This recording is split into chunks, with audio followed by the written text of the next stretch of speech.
শুভ সকাল বন্ধুরা, সবাই কেমন আছে? আবারও একটা রেসিপি নিয়ে চলে এলাম। দেখো, এগুলো কী মাছ বলো তো? এগুলো হচ্ছে বরফের ভোলা মাছ, লাল ভোলা যেটা বলে, সেইটা দারুণ টেস্টি লাগে খেতে। তো আমি নুন হলুদ মাখিয়ে রেখেছিলাম, দিয়ে দেখো ভেজে নিচ্ছি। তেলটা গরম করে ভালো করে বেশ মশলা করে ভেজে নিতে হবে মাছগুলোকে। তো মাছটা খেতে খুব সুন্দর লাগে, খুব দারুণ লাগে। এটা আমার একটা প্রিয় মাছই বলতে পারো তোমরা। আমি খুব পছন্দ করি এই মাছটা খেতে। তো এতে মশলা কী কী দেবো দেখো, পেঁয়াজ কুচি, টমেটো, আর এইখানে আমি মশলা নিয়েছি আদা রসুন কাঁচা লঙ্কা, একটু অল্প জিরে আর একটু পেঁয়াজ, বাস আর কিছু নয়, পেস্ট করে নিয়েছিলাম। দেখো আমার ভাজা হয়ে গেছে কিছুটা, আর কিছুটা ভাজতে বাকি আছে।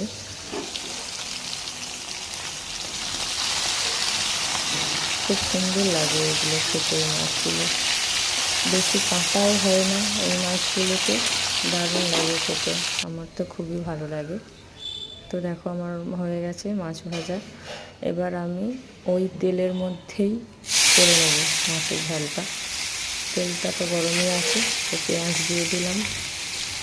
পেঁয়াজটা দিয়ে দেওয়ার পরে একটু ভালো করে ভেজে নেবো। পেঁয়াজটাকে একটু লাল লাল করে ভালো করে পেঁয়াজটা ভেজে নেবো।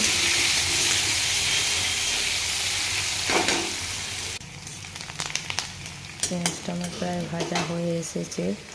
এই পর্যায়ে আমি দিয়ে দেবো টমেটোটা একটু কাঁচা কাঁচা আছে, তাই ভাবলাম আগেই দিয়ে দিলাম।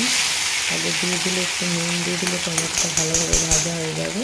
তারপরে পেস্ট করা মশলাটা দিলে সহজেই মিশিয়ে নিতে পারবো। তো সেই জন্য আমি পেঁয়াজটা একটু ভাজা হয়ে যাওয়ার পরে টমেটোগুলো দিয়ে দিলাম। দেওয়ার পরে একটু নুন দিয়ে দিলাম, পরিমাণ মতো নুনটা একবারেই দিয়ে দিলাম। নুন দেওয়ার পরে ভালোভাবে ভেজে নিচ্ছি। নুনটা দিয়ে দিলে তাড়াতাড়ি টমেটোটা বেশ ভাজা হয়ে যায়। দেখো টমেটোটা বেশ সুন্দরভাবে ভাজা হয়ে যায়। এরপরে আমি মশলাটা দিয়ে দিলাম, পেস্ট করা যে মশলাটা ছিল সেই মশলাটা আমি দিয়ে দিয়েছি। পরিমাণ মতো হলুদ দিয়ে দিলাম। লঙ্কা তো এর সাথে পেস্ট করাই আছে, কাঁচা লঙ্কা শুকনো লঙ্কা, তাই আর দিলাম না। দেখো আমার মশলাটা কষা হয়ে গেছে। তো এই পর্যায়ে আমি একটু জল দিয়ে দিলাম। দেখো এরপরে ঝোলটা ফুটে গেলে মাছগুলো দিয়ে দেবো। মাছ আমার